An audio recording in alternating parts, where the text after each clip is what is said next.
Buckle up, Buttercup, because the Lunduke Journal has the 2023 Mozilla Annual Report. Holy heavens, it's that time of year again. We go into these whenever they come out because inevitably there is something fascinating, weird, or wild in all of these. And this year is absolutely no exception from the annual report of the Firefox maker. I'm going to read this article to you now. And I've got some additional thoughts I want to add in on top of the article. If you want to just read the article for yourself, you can go over to lunduke.locals.com. All the articles from the Lunduke Journal of Technology are there. It's wonderful. You love it very much. Go over there, subscribe, and support independent tech journalism because you know you want to. All right, I'm going to read this article to you now. Fasten your seatbelts, ladies and gentlemen. The Mozilla Foundation has released their annual report covering the time up through December of 2022. Mozilla's reporting always lags by 1 year, so while 2023 is coming to a close, we really only have their numbers up through the end of last year. And something peculiar leaps out of the data right away. The compensation of the Mozilla CEO has skyrocketed by millions, by a lot, while the Mozilla revenue has dropped during the same exact period, and the Firefox Marketshare took a nosedive during that same period as well. And at first, this seems ridiculously lopsided, but perhaps it actually makes sense. Perhaps the decreasing Firefox market share is a good thing from the Mozilla point of view. Let's start by looking at the pay of the Mozilla CEO. Right there we have this is a screenshot from the 2022 IRS 990 form that all nonprofits have to file.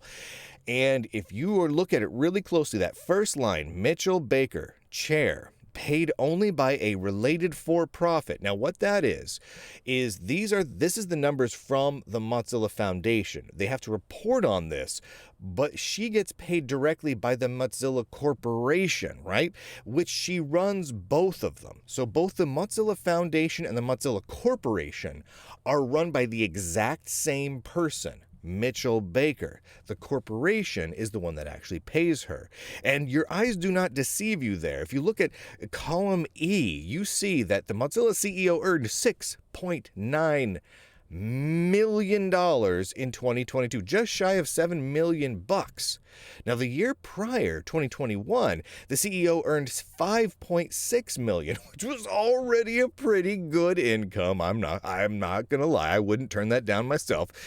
Now, this is a raise of $1.3 million in 1 year. That's not a bad year-on-year increase. I gotta tell you, I don't think I've ever gotten that good of a raise.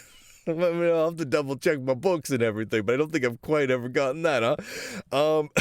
Holy smokes. Here's a little chart. For those of you listening to the audio version, go check out the video or the article to get the charts that I have in here. I mean, that's a big jump from 5.6 to 6.9 million in 1 year. Holy heavens. Now, let's take a look at the core performance of Mozilla. Because the overall revenue and the market share of their core product, Firefox, during that period of time is kind of relevant here, right? If a CEO gets a $1.3 million raise in a year, surely those numbers will be excellent, right? The performance numbers should be spectacular if you're getting a $1.3 million raise. But it turns out the revenue from Mozilla actually dropped from 2021 to 2022. Here's their stats from their audited annual report and their IRS 990 filings. And what we see here is that it's not a huge drop. Let's be fair and let's be honest about everything. This isn't like the Mozilla revenue took a giant nosedive here, but it just went down a little bit. Revenue went from $600 million in 2021. A lot of people don't realize that. Over $500 million in revenue is going to Mozilla every year. I don't know if people realize what a giant mega corporation this is. And it went down to $593 million in 2022. It's about $7 million or so lower, right? Very small drop, a small decrease percentage-wise, and no doubt small. but a decrease just the same, right? Normally, you don't get a raise when you oversee a very, very slight lowering of your overall corporate revenue, right? That's not a positive. Most boards or investors or anyone want to see growth or at least stagnant, but this is a slight decrease, so that's a little weird. Now let's take a look at the market share of Mozilla's primary product, that being Firefox, is what they're known for. From the end of 2021 to the end of 2022, which is the period during which the Mozilla CEO received a $1.3 million raise, Firefox market share took a massive, massive tumble. I've got a chart here shown on the screen just to show how intense this tumble is. It went from an already declining 3.79% market share down to 3.04% market share. And I want to take a little aside here, because this isn't just declining percentages, right? Because a declining percentage of an overall market share could mean one of two things. One, it could mean that less people are using Firefox, right? Less total numbers. Or it could mean that the total number of people in that market has grown so dramatically, and that growth has outpaced the growth of the Firefox user base. So in theory, it could go down that amount, while Firefox total user numbers actually went up. That is true. However, when you dig into it, it turns out that the total number of Firefox users, not percentage, but the total number, has gone down every year for the last couple of years by millions, right? So this is not just percentage of market share that's decreasing, but the total number of their audience and customer size every year is going down. It's in a big, big way. This is not a little drop. These are dramatic numbers. And what's crazy is it's almost as if there's an inverse relationship between the Firefox market share and the Mozilla CEO corporation. I've got another graph here that as market share goes down, the CEO pay goes up by a similar percentage. I mean, this is totally real. If you're looking at the chart here, that red line is the CEO compensation over the course of 1 year, and the blue line is the Firefox market share percentage over the course of the same period. Notice that the one goes up and then the other goes down, kind of by not an exact 1-to-1, but by kind of a similar percentage. The slope is inverted, basically. It's just wild. I mean, I'm not even insinuating that there is a direct correlation here. Like, I'm not suggesting that the board of Mozilla said, oh, well, it looks like Firefox market share declined an entire percentage point, so we're going to increase the CEO pay by the same amount. Like, I'm not suggesting that, but I'm saying that the correlation there is bizarre. I mean, it's weird that it's happening at all. So something doesn't add up. Or does it? So, okay, what can we learn from all of this? Okay, well, for starters, it is clear that the Mozilla CEO compensation is not tied to either the success of Firefox Web as a web browser, their current primary product, or to the overall revenue of Mozilla. We just showed that, right? If her pay was tied to either of those metrics, she would be getting a pay decrease or some sort of penalization or getting fired. But she got a raise. So what exactly could be the justification for that massive pay raise? Well, it turns out that there are two big measurable goals that Mozilla appears to have. And at those goals, it is performing exceptionally well. Now, here's the two goals. Number one, continued increases to overall corporate financial assets. And number two, transitioning Mozilla away from Firefox. Now, let's go into these one at a time here. Now, that first goal is rather obvious. Let's be honest. What company does not want to have a massive pile of financial assets? I want money. Money's great, right? So in 2022, the Mozilla war chest total assets grew to a staggering $1.3 bazillion, up $157 million from the year prior. That is a huge increase to their financial assets. Here's some of the numbers that showcase some of that. It's again from their annual reports, and it's just insane. Now, with over 500 million of that is in cash, right? So they've got 1.3 billion in financial assets and over $500 million, $513 million in cash or cash equivalents. That's a lot of cheddar. Holy smokes. Just in cash. $500 million in cash. But that's only part of the story. Because while that's a good thing, and that clearly is a positive thing for any business, there's more here to it. Let's talk about the de-Firefoxification of Mozilla. All right, so let's bring back up the 2022 revenue breakdown, right? Let's look at this. You'll note that the revenue from royalties is down substantially, right? A decrease of $17 million between 2021 and 2022. And those royalties are, in large part, made up of default search engine placement within Firefox for one single customer, that being Google. Now, this decrease makes sense considering the significant decline in Firefox market share, right? So that makes up the vast majority, again, of all the money Mozilla brings in year on year. It is almost entirely coming from Google or Google parent company Alphabet for search engine placement, for default search engine placement inside of Firefox. That's where they're making their bread and butter. Now, let's look at the second row, subscription and advertising revenue. Now, what is that exactly? Well, that line item includes some of the more recently launched subscription services, including Pocket Premium and Mozilla VPN, plus some advertising placement. And you'll note that revenue jumped from $56 million in 2021 to $75 million in 2022. That's a pretty big jump. And while that may be a tiny drop in the bucket of the overall revenue and the war chest that Mozilla has, little itty bitty bit, right? It is still a critical strategy for Mozilla to diversify their revenue stream away from Firefox and away from being dependent on a single customer, that being Google, for 90-some odd % of their revenue.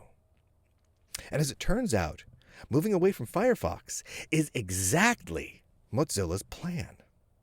Earlier this year, Mozilla laid out their vision for the future of their organization, and it did not include Firefox. The focus for the future of Mozilla, according to Mozilla's executives, is primarily based around artificial intelligence services. In fact, Mozilla leadership stated quite plainly that they intended to take Mozilla, quote, in a different direction, end quote, from Firefox. I've got a link to that article there. I wrote an article at the time talking about it because the statements coming out of Mozilla when they laid out their vision for the future, the next 25 years of Mozilla, it really catches your attention because it talks repeatedly about the things they're investing in. Over and over again, it's AI, artificial intelligence, AI. And it makes a point that they need a lot of services and they need things that are like Firefox in terms of success, but not Firefox. And they make a point how the future is not Firefox. And they make that statement, and I think a lot of people, it just went whoosh right over the top. Everyone just kind of missed it. But when they say what their intentions are, I got to believe them, right?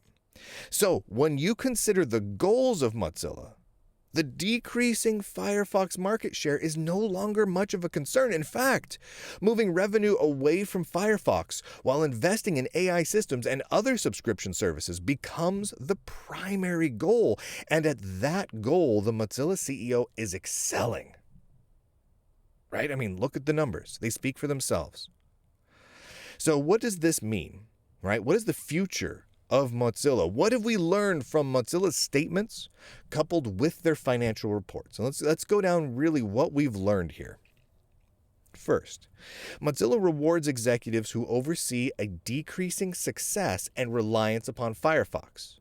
So we can expect more of that, right?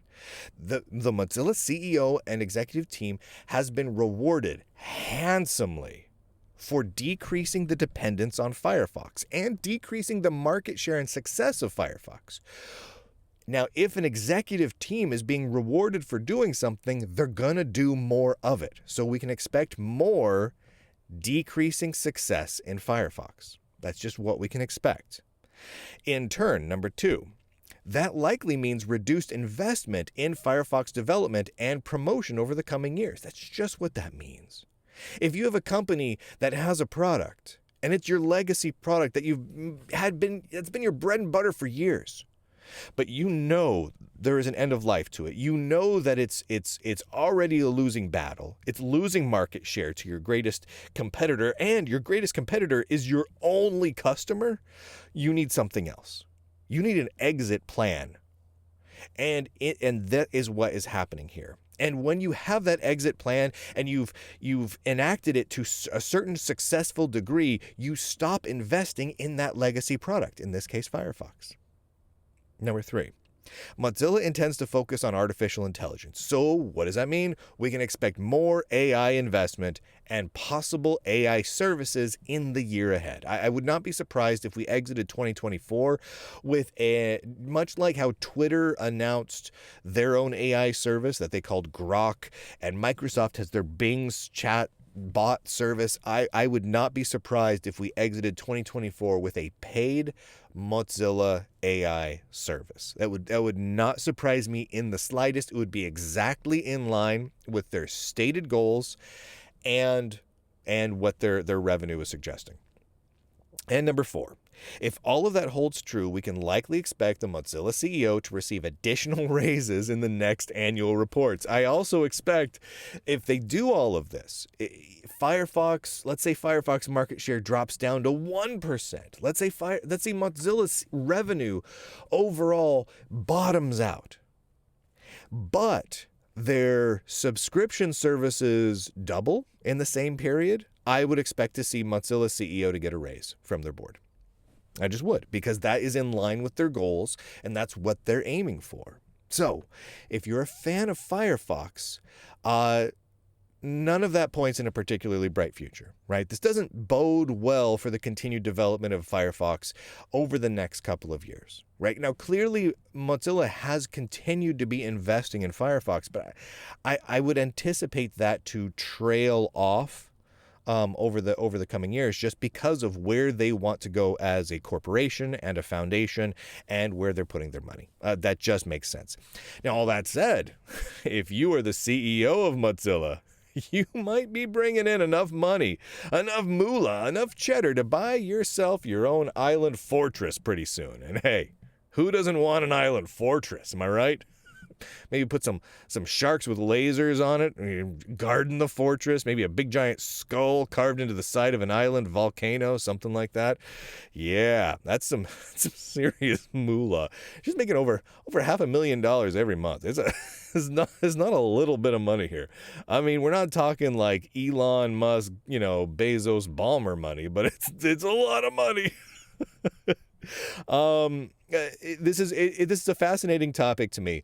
I've covered Mozilla a few times in the past, and there's actually quite a lot more that I'm going to be covering from the Mozilla annual report this year, but I wanted to break it out from this particular one because some of it gets a little political, and so it will exist over on the political arm of the Lunduke Journal, which is a separate site called conservativenerds.locals.com, and I'll be posting that in the days ahead. Some of those observations and some of that research that I've put into that there. But what this means for the overall browser ecosystem, the overall open source and Linux world that utilizes Firefox relatively heavily, I think it's fairly dramatic and fascinating to watch.